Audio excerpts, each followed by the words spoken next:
All right. The Democracy Day anniversary dinner done. We're back to News Extra. Let's have all the details now. We'll begin with the story of the 25th Democracy Day anniversary celebration, which came to a climax today with colorful parade to commemorate an unprecedented milestone in Nigeria's democratic journey. Now, President Bola Tinubu was a special guest of honor at the silver anniversary celebration held at Ego Square, Abuja. State House correspondent Musbao Danwahab reports. 1 year in office, clearly enough for President Bola Tinubu now to celebrate the country's Democracy Day for the first time in this elaborate manner. Even more significant is the progress in the democratic journey in the country. 25 years uninterrupted and still counting.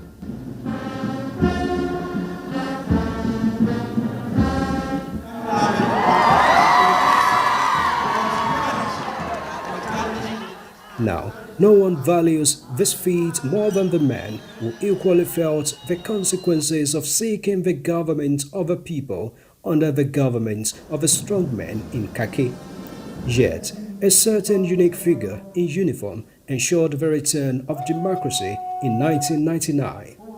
25 years down the lane, not only the political class, their guests and other Nigerians present, the men of the armed forces and the police will now take the responsibility of protecting the hard-earned democracy also made the anniversary celebration this colorful. No speech here, but the parade parties did the talking with their brilliant performances.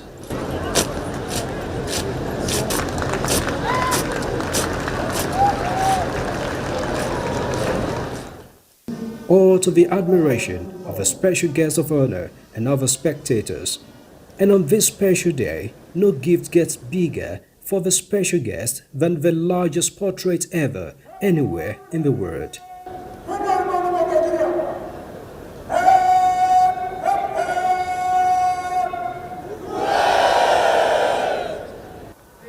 In Abuja, Musbao Danwahab, NTA News. Earlier, President Bola Tinubu reassured Nigerians of his commitment to the moral and constitutional obligations to observe democracy and protect the rights, freedom and liberties of the citizens. In his address to commemorate this year's Democracy Day, the president equally pledges to do what is necessary to cement democracy as a way of life in the country. State House correspondent again, Musbao Danwahab reports. And I was among those who took the risk to midwife the birth of our democracy. I am now a direct and obvious beneficiary of the fruit of those historic efforts. Bola Tinubu is currently the man in front, living the democratic life many had dreamt of. Fulfilling or nostalgic, not so many were so fortunate, not even the principal actor regarded as the most significant symbol of a democratic struggle, Chief MKO Abiola. And now, he salutes the memories of those who did not survive the struggle and the bravery of those who stood tall against the stand of the then strongmen, including the irrepressible Nigerian journalist. The sacrifices they made and the precious gift brought about by their selfless devotion can never be repaid nor forgotten. Against the odds, the seed of democracy germinated, weathering the storm for 25 years and now demanding even more deliberate efforts to nurture the process which has so far birthed 7 rounds of general election and 5 presidents. That we have established a tradition of holding transparent, open and fair elections gives credence to our democratic standing. That we have experienced peaceful transitions of government affirms our democratic temperament. The man at the helms of affairs now shouldering the responsibilities of not only to protect and consolidate the pricey democracy, but to also deliver its expected gains to Nigerians in form of good governance. Yet again, the president remains confident that various reforms put in place by his administration will guarantee a better future for the nation and its people. There is no doubt that the reform has occasioned hardship. I feel your pains. Yet there are necessary repairs required to fix the economy over the long run so that everyone has access to economic opportunity, fair pay, and compensation for his endeavor and labor. President Tinubu says his government has exemplified respect for the rights and privileges of Nigerians with the handling of labor matters and the resultant industrial action recently. As we continue to reform the economy, I shall always listen to the people and will never turn my back on you. In this spirit, we have negotiated in good faith and with open arms with organized labor on a new national minimum wage.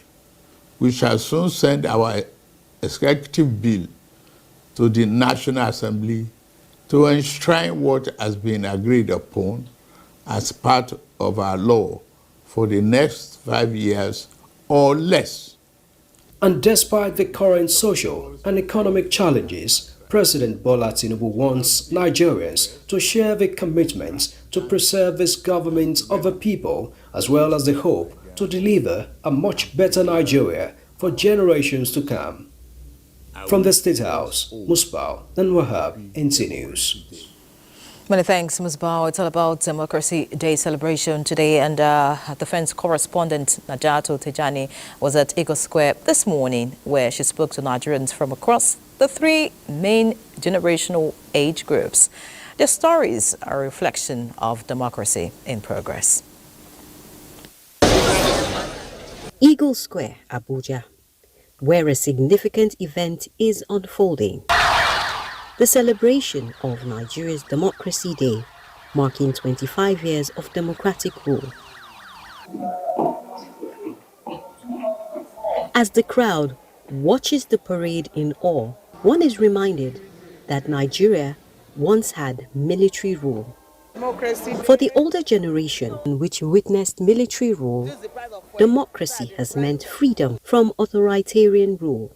Democracy, of course, nothing better than democracy. You can't compare democracy with military rule. Happy for this Democracy Day. It is peaceful. People come out because I've not done it before, but this time around, they get it right. We are happy to be here today. I believe anything that patience does not solve problem, there is nothing that can solve it.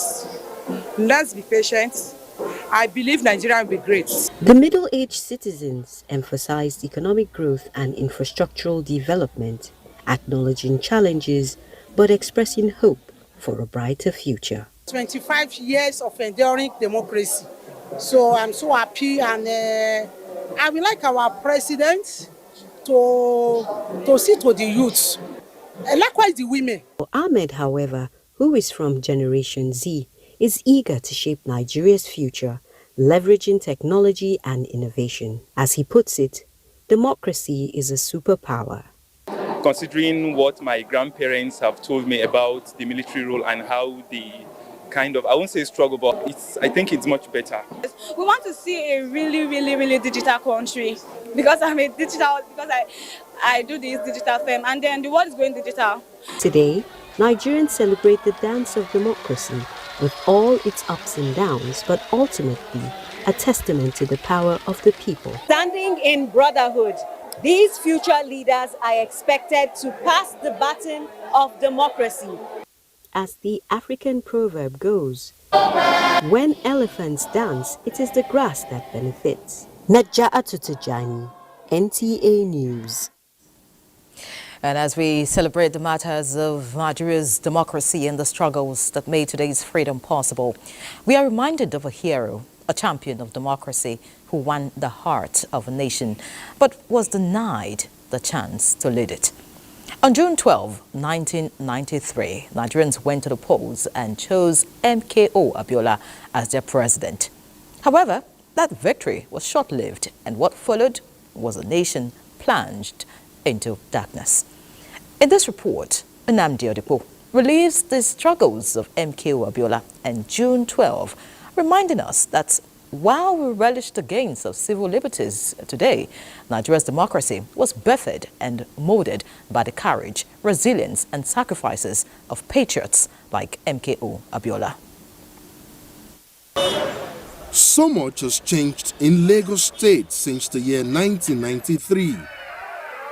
But sometimes when you listen closely, you could still possibly hear some of the ghosts of June 12.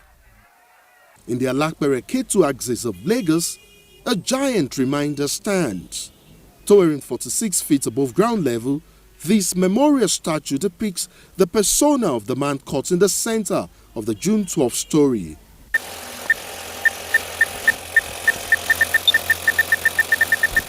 SDP, MKO, Kingibe, action! MKO, Kingibe, SDP, progress! It may or may not have been the TV campaign ads, but for sure, Nigerians were clearly intrigued by the man, Moshood Kashimawo Olawale Abiola. The legend of MKO Abiola had spread far and wide prior to the June 12, 1993 presidential election. The streets were livelier, the people more eager. Electioneering campaigns had sparked a fire that mostly burnt out religious and ethnic preconceptions amongst Nigerian voters. The amazing thing about it was so orderly, it was so free, visibly free, and the fairness was palpable. And we felt like heroes. Our country has done something right. Indeed, June 12, 1993 started as a very good day. As the day progressed, it carried with it the spirit and hope of inclusiveness collectively expressed by millions of voters. The result of the June 12, 1993 presidential election was never completely released and never made official. But something which emerged from the voting pattern and was rather quite glaring was the confirmation that the voters' choice clearly went beyond ethnicity and religion. My proud state of Kano, who had a candidate, but we felt that our candidate may not have been the best, and therefore will vote for another candidate. And that role played by Kano in delivering so many votes to the MKO Abiola is one of the positives we remember from that outcome. It is true that the presidential election was generally seen to be free, fair, and peaceful. However, there was in fact a huge array of electoral practices virtually in all the states of the Federation. The truth of the matter is that you do not have two sunrises in one day. Even in Africa, the sun rises only once a day. And that is the way it is. The people have made it very clear that that is what they want. The sun did rise and set on June 12, and the accompanying darkness was frightening. The protagonist in our story was known to have said something quite profound at the time, and I quote, "Democracy came at a price, steep but totally worth the people having their say." End of quote. The June 12 story has several heroes, but one stands out.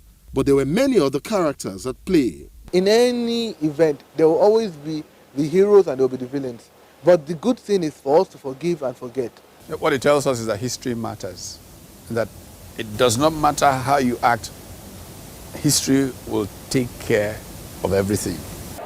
By sundown on June 12 and the break of dawn the next day, the story continued. The June 12 story is definitely one for posterity. In Abuja, Nnamdi Odipo, NTA News.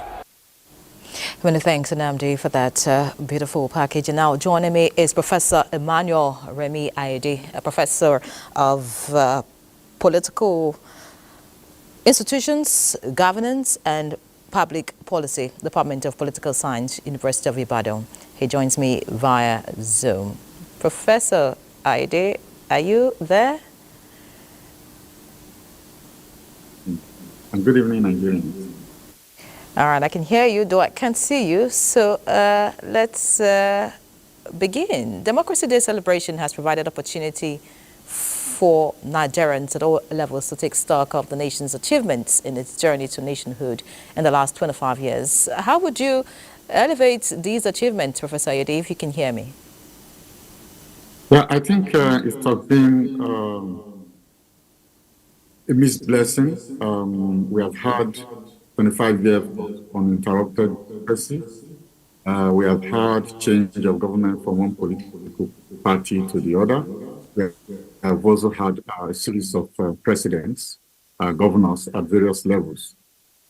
And this is the first time we are having 25 years of uninterrupted civilian rule.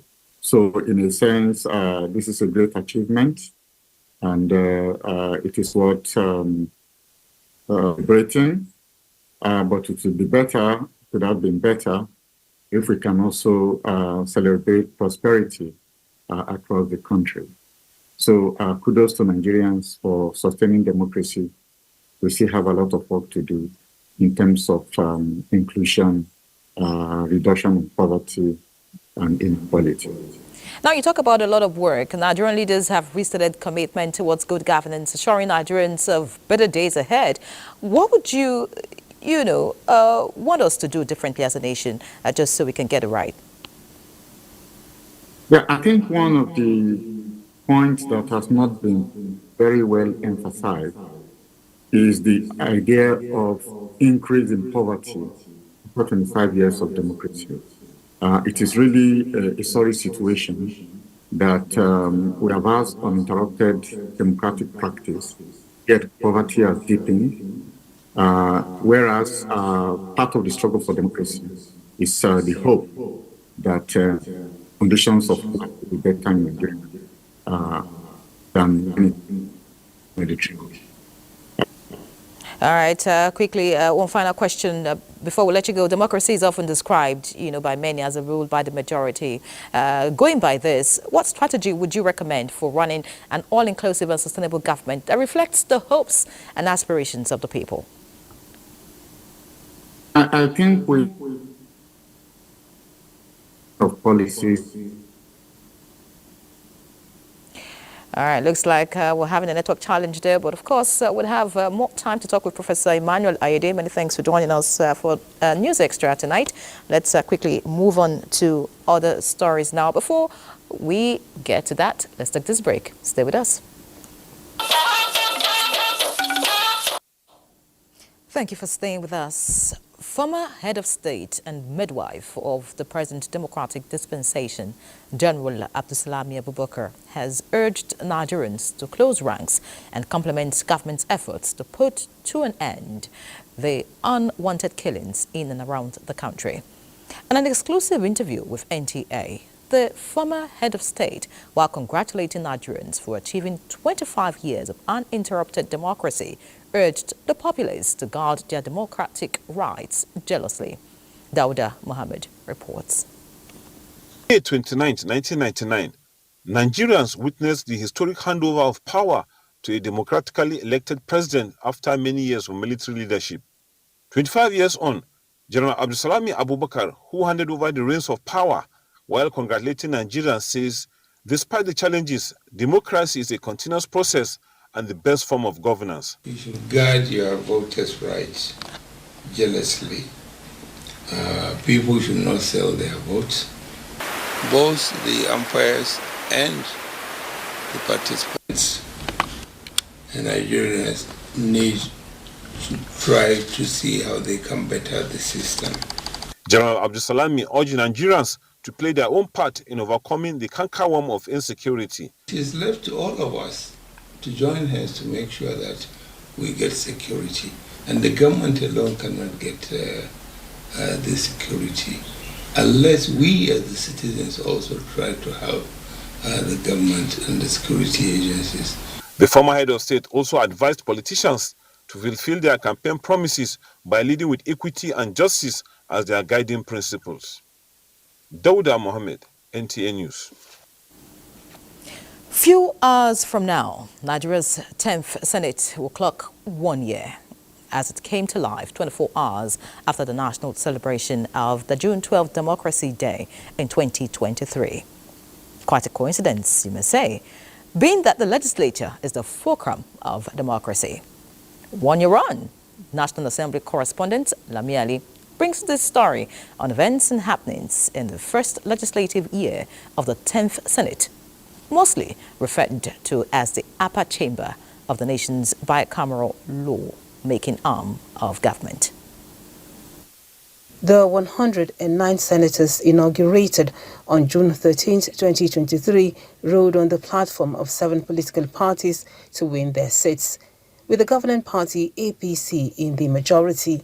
Election of the presiding officers, Godswill Akpabio and Barrow Jibrin, sets the tone of activities for lawmakers in the 10th Senate.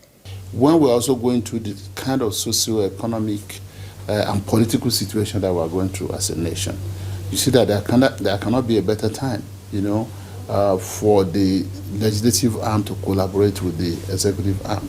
The Red Chamber, in the year under review, screened and confirmed about 300 appointees of President Tinubu and still counting. Aside amendments and passage of budgets and supplementary components, Senate passed more than 30 bills to fast-track the implementation of initiatives for enhanced impact on key sectors. Adequate remuneration of judicial officers is sine qua non for the attainment of an independent judiciary, to insulating the judiciary from political influence. Another one was how to engage those who are on the street, especially the youth, and also addressing the insecurity that is all over the country. The Red Chamber, in checkmating the executive, also interrogated some policies, urging a review, and instituted investigations on perceived lapses. A good example was the recent introduction of new electricity tariff regime for a segment of consumers. There's no way we can add this electricity increase now to petroleum subsidy removal at the same time and expect people not to be suffocated. The motion on Abadan project, which led the Senate to set up the ad hoc committee on Abadan project for 11,886 projects. So Abadan, when I say mega project, I don't mean ordinary projects. The lawmakers also engaged key stakeholders for harmonious coexistence. The Senate met twice with the organized labor, all in an effort to reach amicable resolution of disagreements between federal government and the organized labor. The ongoing constitutional review process, with creation of state police on the front burner, is among areas of focus for the lawmakers. I'm also convinced that in order for us to protect our military and ensure that they're able to concentrate on their constitutional role of protecting the national integrity and sovereignty of this country, there's a need to have a state police, that will help to strengthen internal security. The issue of autonomy for our local governments, it's an issue on which the National Assembly had already taken a position. So it's an issue that Nigerians should take up more with our state governors. My own state needs another state. I come from Cross River North. Abuja was one of the first provinces, and it's the only province that is yet to have a state. As the Senate marks 1 year, some moments etched in memory include the sacking of 2 minority leaders and 3 others by court pronouncements, while Senator Ifeanyi Ubah defected from the YPP to the APC. As the Senate progresses into the second year of the 4-year session, lawmakers are confident of impactful performance to positively transform the lives of citizens. The commitment of President Bola Ahmed Tinubu, the Renewed Hope agenda, touching lives, palliatives have been taken care of. And also, he has a listening ear, negotiating with the laborers and all these things about the complaint from Nigeria, which is genuine. So for me, it's just 1 year of good tidings. Our economy should be strengthened. Our governance system should be strengthened. The institutions should be strengthened and stronger than the individuals. And once that is done, we are good to go. Lami Ali, NTA News. Meanwhile, Meanwhile, Speaker, House of Representatives Tajuddin Abbas congratulates Nigerians on the occasion of Democracy Day and celebrates 25 years of unbroken democracy in the Fourth Republic. Speaker Abbas says the country has evolved and the dividends of democracy are bound to reach more Nigerians. He says this year's celebration is significant as it also marks 1 year of the 10th Assembly. Speaker Abbas enjoins Nigerians to continue to contribute to the development of the country and support government at all levels. Similarly, the Chief of Defense Staff, General Christopher Musa, on behalf of the Armed Forces of Nigeria, felicitates with President Bola Ahmed Tinubu, the Commander-in-Chief of the Armed Forces of Nigeria, and all Nigerians on the occasion of Democracy Day celebration. General Musa, in a statement, reaffirms the unwavering commitment and loyalty of the Armed Forces of Nigeria to the Constitution of the Federal Republic of Nigeria and the President, Commander-in-Chief. The Chief of Defense Staff notes that the armed forces are dedicated to supporting the growth of democracy in Nigerians and collaborate with subnationals to entrench constitutional governance. General Christopher Musa acknowledges the sacrifices made by members of the armed forces in various theaters of operation across the country and ensuring peaceful and secure environment for all. He appeals to all Nigerians to remain positive and support the military in the fight against all acts of terrorism and criminality. Now, President Bola Tinubu congratulates the chairman and publisher of Vanguard Media Limited, Mr. Sam Amuka Pemo, on the occasion of his birthday. President Tinubu joins family, friends, and the Nigerian media community to celebrate a pacesetter, an inimitable man of letters, and a bastion of journalism. The president salutes Pa Amuka Pemo for his service to the nation through the artistry of his pen and intellect and contributions to the media and beyond. President Tinubu also commends the elder statesman for his courage and unbending disposition to the pristine values of truth and justice, acknowledging his role and efforts in the pursuit of a greater Nigeria. He prays for many more years in good health for the esteemed journalist and his family. Vice President Kashim Shettima has appealed to Nigerian medical practitioners to collaborate with the Tinubu administration in the ongoing efforts to reform the health sector. This was when he received the National Executive Committee of the Nigerian Medical Association, led by its newly elected president, Professor Bala Audu, at the presidential villa. State House correspondent Abdurrahman Jibrila brings us details. Worried by the increasing rate of brain drain in the medical profession in Nigeria, Vice President Kashim Shettima appealed to the new leadership of the Nigerian Medical Association to resist the temptation of seeking for greener pastures abroad, but believe in the potentials in Nigeria and be part of the building process. Vice President Shettima, however, shared the position of the Nigerian Medical Association about some challenges in the health sector, but assured of the deliberate steps being taken by the Tinubu presidency to correct the wrongs in the past. The leadership of the Nigerian Medical Association is ready to partner with the federal government to ensure quality health care to all Nigerians. We remain part of the pillar of the delivery of this quality care, and as patriotic Nigerians, we have come to declare our patriotism to ensure that we dedicate ourselves to ensuring that the efforts of this government in delivering this quality healthcare is achieved. Applauding the health policies of the Tinubu administration, the health experts noted that when fully implemented, the programs initiated by the association will increase the training opportunities for specialists in the health profession in the country, as well as quality of postgraduate medical trainings. From the State House, Abraham Jibrila, NTA News. And away from health, the Muslim ticket that produced President Bola Ahmed Tinubu and Senator Kashim Shettima as President and Vice President of Nigeria is a blessing in disguise. This is a unanimous submission by stakeholders, including the Minister of Information and National Orientation, Mohammed Idris, at the Charismatic Bishops' Synod holding in Abuja. Salihu Gwanara reports. Since this government came into being, we have enjoyed religious harmony. A testament from Archbishop Leonard Kawers, the President General of Charismatic Bishops, drawn from the 36 states and about 21 African countries who are committed to building bridges for religious harmony. We are going to ensure that we interface and unite and back the government so that the dividends of democracy will trickle down to all Nigerians.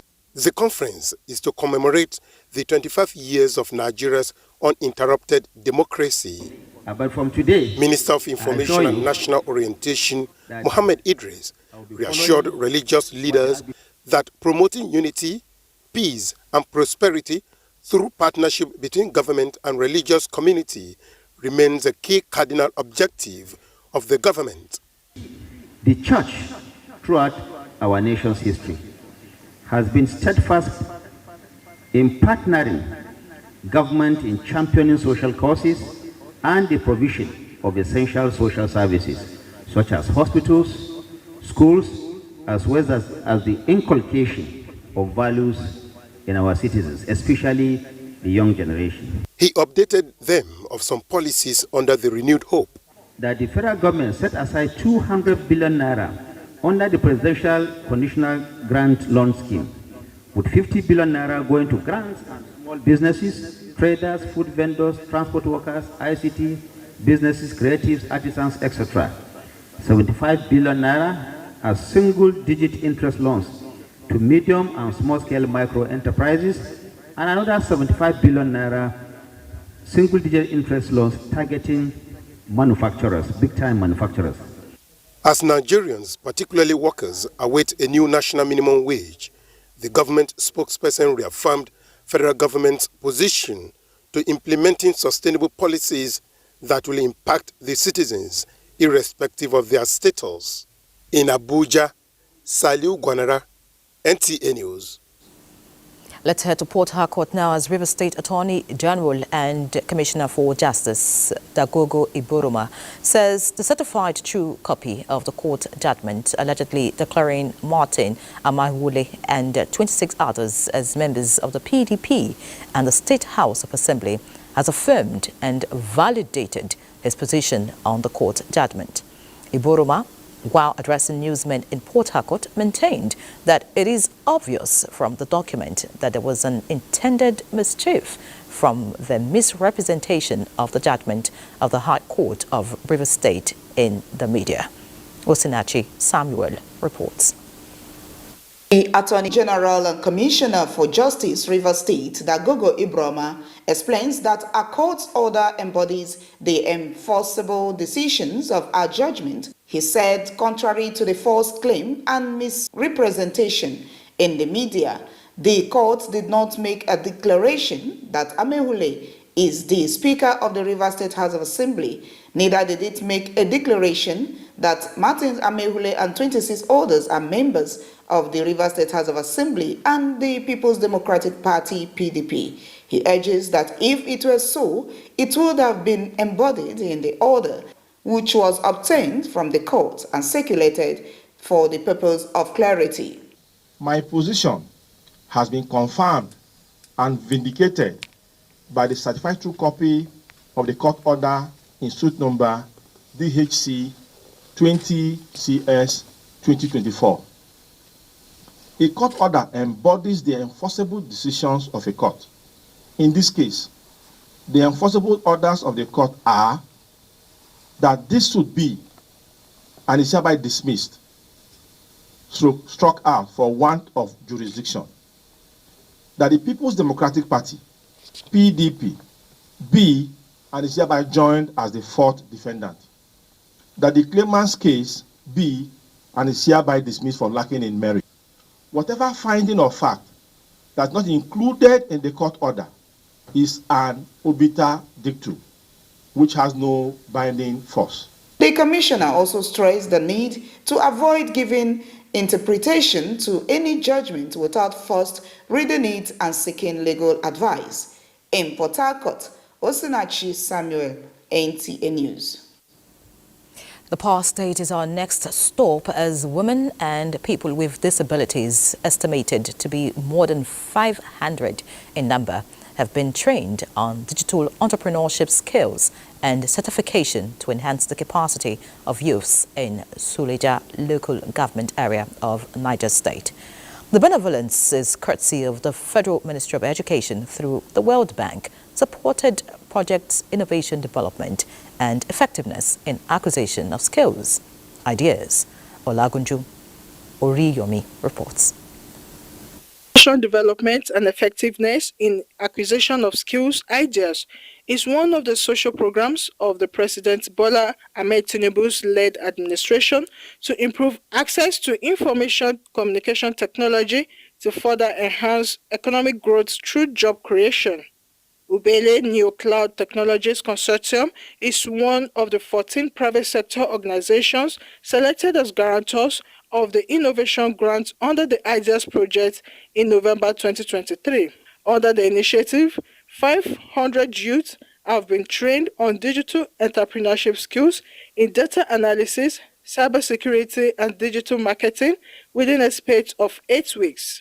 This is in addition to the inauguration of internship and FAPSI multipurpose cooperative society to provide the graduating students access to startup funds. Most of them are even graduates already, but not employable because they lack skills, are able to go through some digital skill training.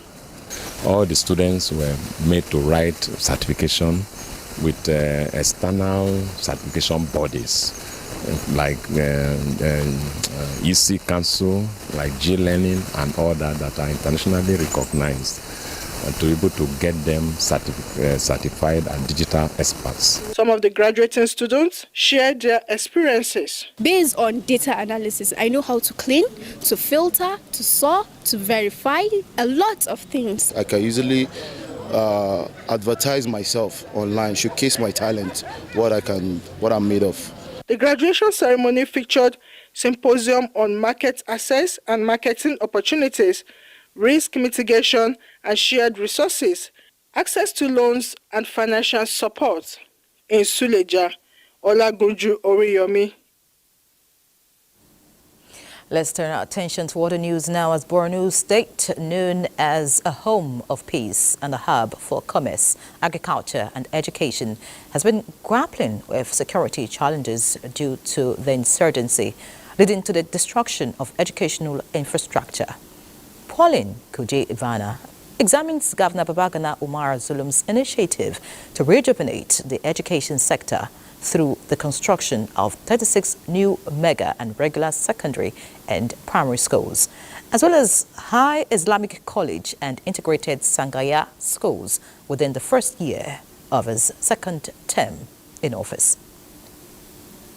Borno State was the epicenter of Boko Haram insurgency, targeted education and infrastructure. Governor Zulum's first and second tenures prioritized the improvement of school infrastructure across the state, making progress in the construction and renovation of schools, ensuring a conducive learning environment for students, and construction of teachers' quarters at the same time accommodating the growing pupils and student population. The number of out-of-school children in Borno State has decreased from over 2 million children to less than 800,000. The Borno State government embarked on a program to provide free school materials to students while ensuring that all children have access to essential learning resources. We are going to do our best to make sure this facility is enjoyed by the citizens. The administration of Zulum seeks to improve teaching standards and ultimately enhance student learning outcomes. So, earmarked 1 billion naira for teachers training across the state to undergo specialized training to upgrade their skills and knowledge, in addition to the employment of 4,000 new teachers for public primary and secondary schools. Your Excellency, stay focused. We appreciate you.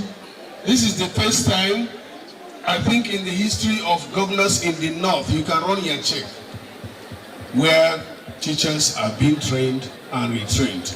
for effective monitoring and supervision, which are essential for ensuring accountability and quality assurance in the education sector, Borno State government has procured and distributed vehicles to the newly employed local government education secretaries. The education secretary would be placed on the consolidated salary structure equivalent to that of permanent secretaries.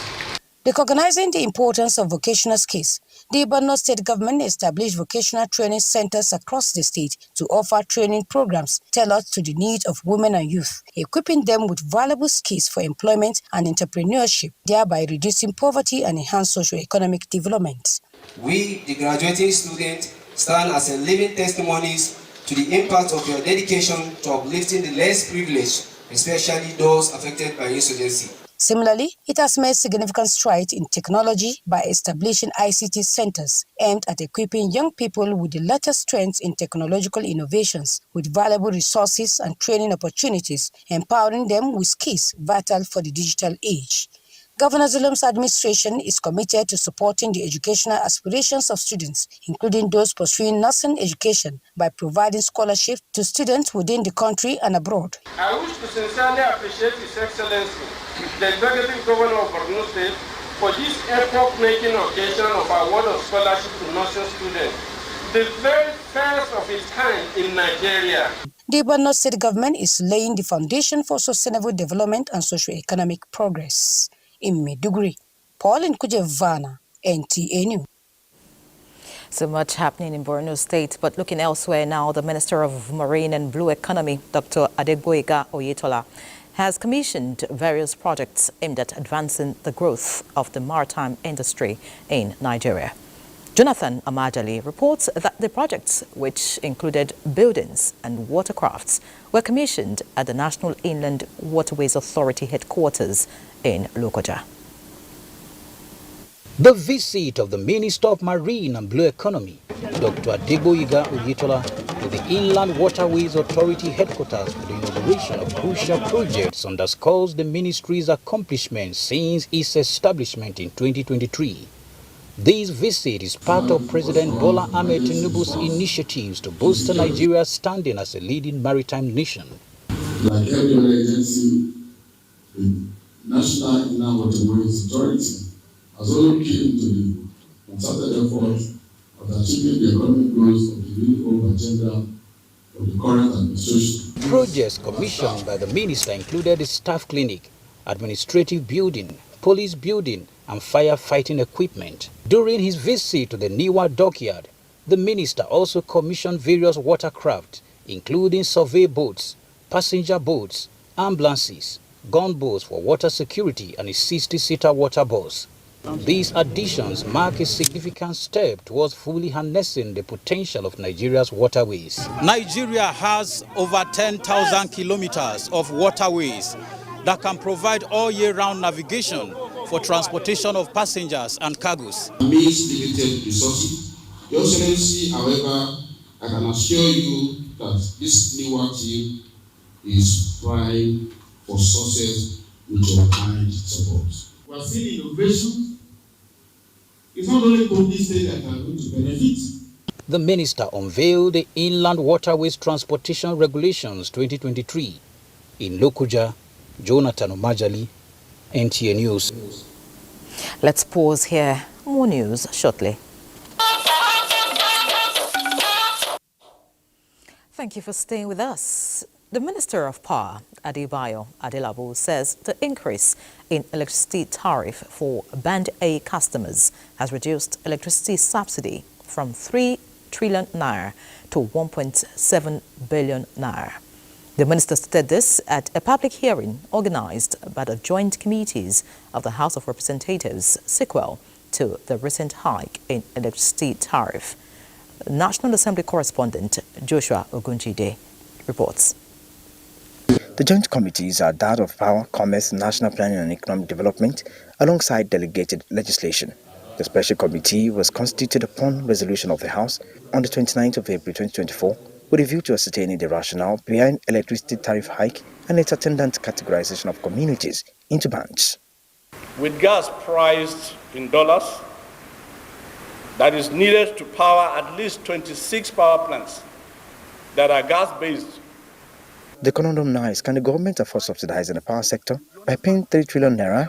There are a number of other critical sectors that are begging for funding from federal government. And we could see a number of those sectors here, given the budget allocation to each of these sectors. This approach aligns with Section 33 of the Constitution, Section 33 of the Electricity Act of 2024 that we just passed, which mandates a just and fair electricity price regime. Although the power sector is being fully privatized, why investment must come into play? To some stakeholders, the increase in pricing is not worth it, considering the dictates of the current economy. We need to see what has the discourse invested in specific terms, and what role has the NEC played in ensuring that discourse invests as expected, and what role has the ministry played in ensuring that the consumers are fairly treated in this sector. The only money available in the budget for subsidy was 450 billion, and that money is even yet to be released. There has been no prospect for growth in generation or even improvement. Lawmakers, however, raised eyebrows to the absence of representatives of certain key stakeholders, such as NLC and TUC, having acknowledged invitations. From the National Assembly, Joshua Oguchidi, NTA News. And still on power, 2 towers along the Damaturu-Maiduguri transmission line have again been destroyed by vandals, disrupting power supply in Maiduguri and environs. The Transmission Company of Nigeria, TCN, in a statement says the incident happened Tuesday night when the power transformer at Mulai substation tripped after the 2 towers were brought down using an explosive device, whose fragments are scattered at the site of the incident. TCN says it is currently assessing the situation with the view to deciding on the best approach to ensuring the temporary restoration of power supply, while a contractor is mobilized to rebuild the 2 transmission towers.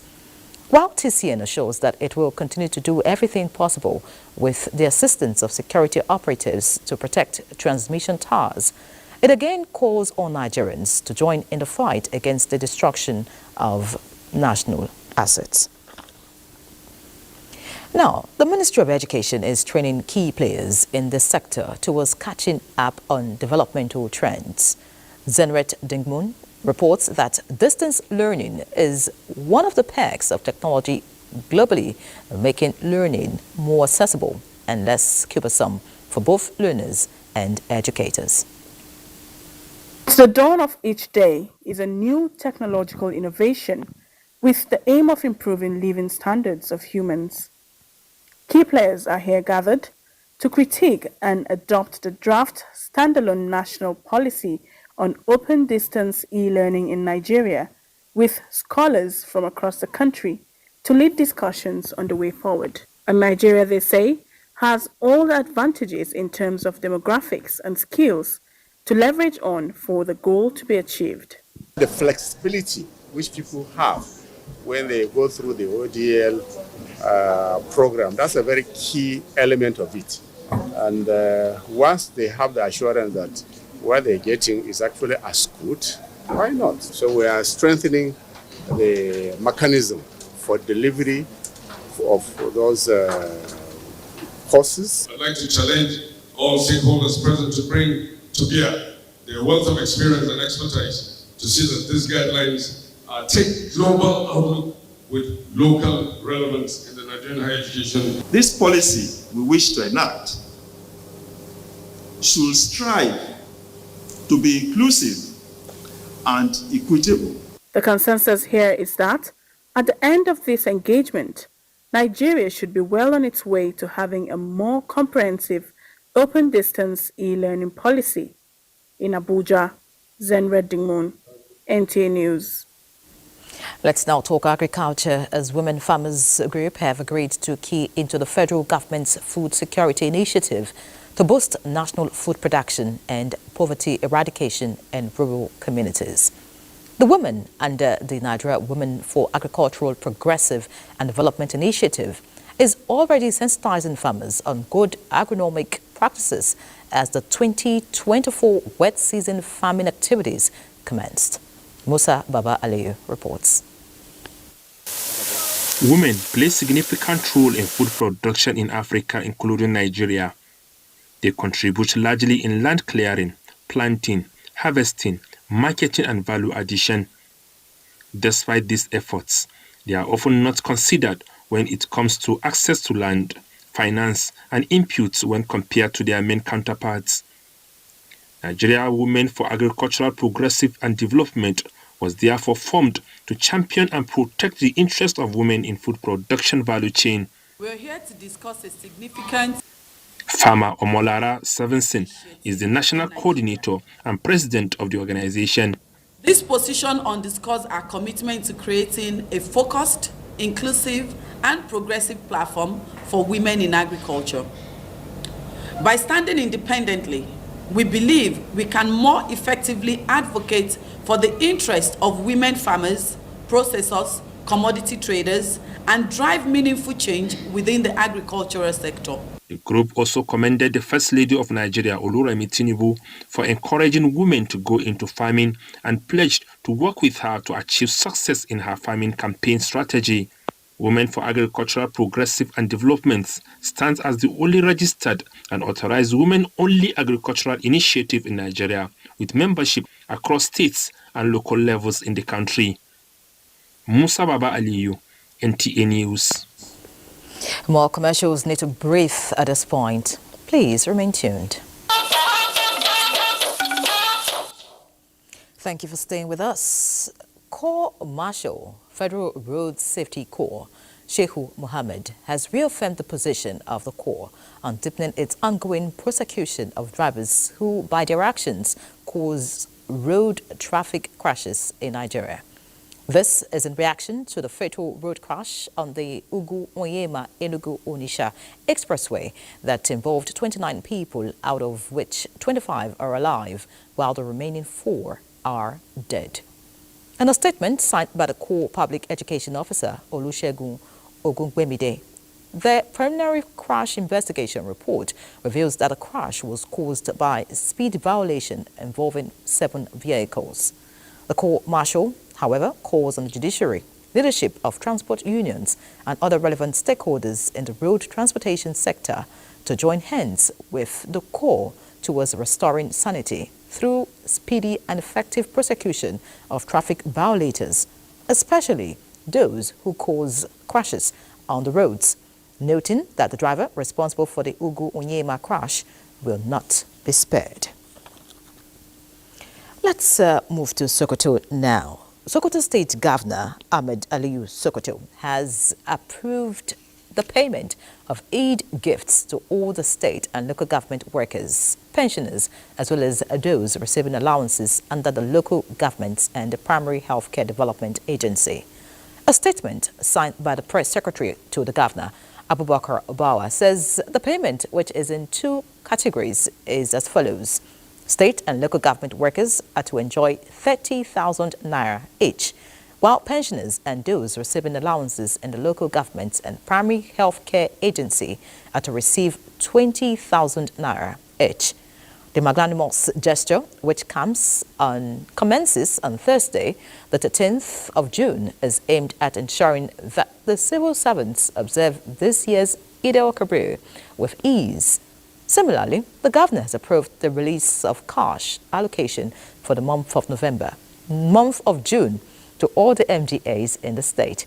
Meanwhile, 3 days ago, Governor Aliyu directed the payment of June's salary to civil servants in the state to make the workers financially stable before and during the Salah festivities.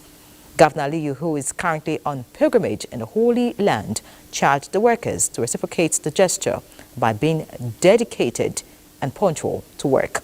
He also prayed for a hit-free Salah celebration in Sokoto, Nigeria, and the world over. Another break is due. Stay with us. Let's move away from our shores now as wildfire blazes through adjoining villages in Cyprus, and the European Union raises tariffs on manufacturers of Chinese electric vehicles. Kolo Mohammed has details of these and other reports on the foreign scene. Lands and homes litter the environment as a result of the fast-spreading flame said to be as a result of heavy winds and heat wave. President Nikos cut short his trip to Jordan to oversee the response efforts at the Joint Rescue and Coordination Center upon his arrival back home. Rescuers found 4 bodies in a village.